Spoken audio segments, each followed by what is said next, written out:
غالباً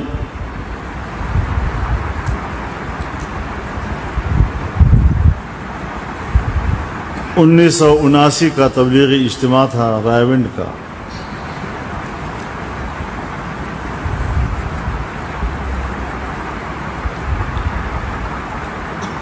ہم بھی اسی سال دارالعلوم حقانیہ سے فارغ ہوئے تھے اور قاسم العلوم ملتان میں نے تدریس شروع کی تھی، اور ہم تبلیغی اجتماع میں شرکت کے لیے آئے تھے۔ ہم نے رات وہیں گزاری اور صبح کوئی 8 بجے حضرت والد صاحب رحمہ اللہ، حضرت مولانا عبید اللہ انور صاحب رحمہ اللہ، حضرت مولانا اجمل خان صاحب رحمہ اللہ اور حاجی غلام دستگیر صاحب رحمہ اللہ ایک ہی گاڑی میں تشریف لائے اور حضرت کے حجرے کے ساتھ مسجد کے ہال میں بیٹھ گئے۔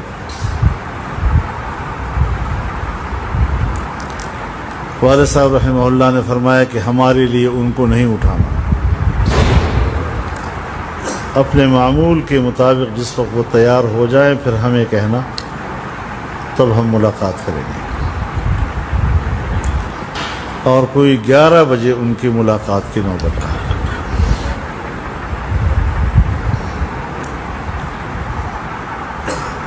میرے ایک استاد جو دارالعلوم حقانیہ میں میرے جانے اور وہاں داخلہ لینے کا باعث بنے تھے، حضرت مولانا محمد علی صاحب رحمہ اللہ سوات کے تھے، وہ حضرت شیخ کے شاگرد تھے، مظاہر العلوم سہارنپور کے فارغ التحصیل تھے، اور ہم نے دور حدیث میں طحاوی شریف اور ترمذی شریف کا کچھ حصہ انہی سے پڑھا تھا۔ تو جیسے ہم بالواسطہ حضرت شیخ کے شاگرد بھی تھے۔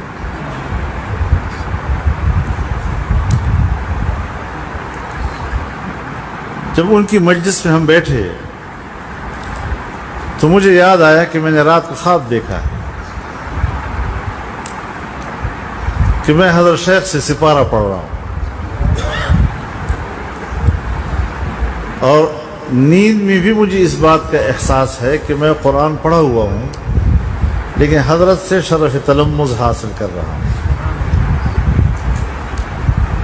تو میں نے فوراً حضرت والد صاحب کی خدمت میں عرض کیا کہ میں چونکہ ان کا بالواسطہ شاگرد تو ہوں ہی، تو اگر وہ مجھے سند حدیث عطا فرما دیں اور اس کی اجازت دے دیں۔ تو حضرت والد صاحب رحمہ اللہ نے ادباً خود کہنے کی بجائے مولانا عبید اللہ انور صاحب سے کہا کہ آپ فرما دیں۔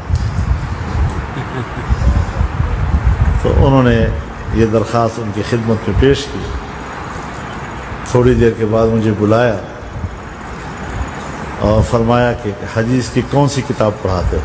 میرا تو پہلا سال تھا تدریس کا، تو میں نے کہا حضرت ابھی تک تو نہیں پڑھا رہا، ارادہ ہے انشاءاللہ پڑھاؤں گا۔ تو ہاتھ میں ہاتھ دیا اور فرمایا تمہیں حدیث پڑھانے کی اجازت ہے، میرے اکابر کی تشریحات کو سامنے رکھتے ہوئے۔ شرط بڑی سخت لگا دی۔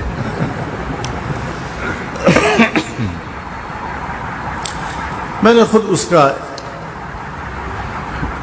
ایک مفہوم اپنے ذہن میں متعین کیا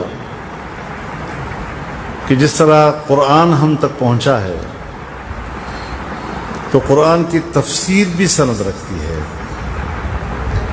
جس طرح حدیث کا متن سند رکھتا ہے تو حدیث کی تشریح بھی ایک سند رکھتی ہے۔ تو ہمارے اکابر نے جس طریقے سے اپنے اکابر و اسلاف سے اور اساتذہ سے اس کی تشریحات وصول کی ہیں، یہی ان کا مقصد ہو سکتا ہے۔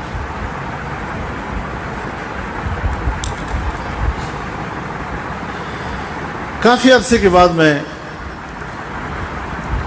برطانیہ گیا، وہاں پر دارالعلوم زکریا میں حاضر ہوا، ڈیوزبری میں ہے نا، ہاں بری میں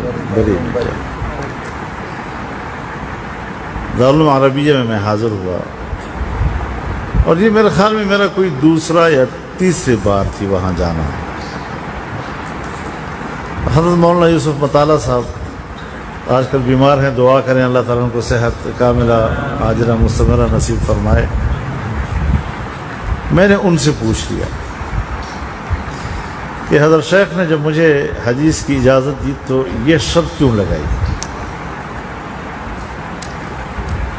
تو ان کے آنکھوں میں آنسو آئے اور فرمایا کیوں نہ لگاتے؟ تو انہوں نے عجیب واقعہ سنایا۔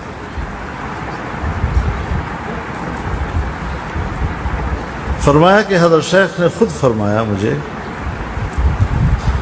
کہ ایک رات میں نے خواب میں جناب رسول اللہ صلی اللہ علیہ وسلم کی زیارت کی،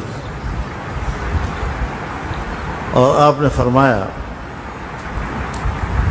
کہ مولوی خلیل احمد نے بذل المجہود میں میرے ایک حدیث کی توجیح کی ہے جو غلط ہے، ان کو بتا دو کہ اس کی توجیح یہ نہیں یہ ہے۔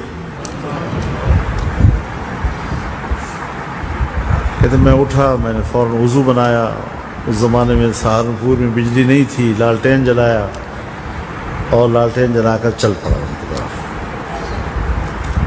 راستے میں جاتا ہوں تو ایک اور آدمی بھی لالٹین جلاتے ہوئے میری طرف آ رہا، آمنے سامنے ہوئے تو مولانا خلیل احمد صاحب،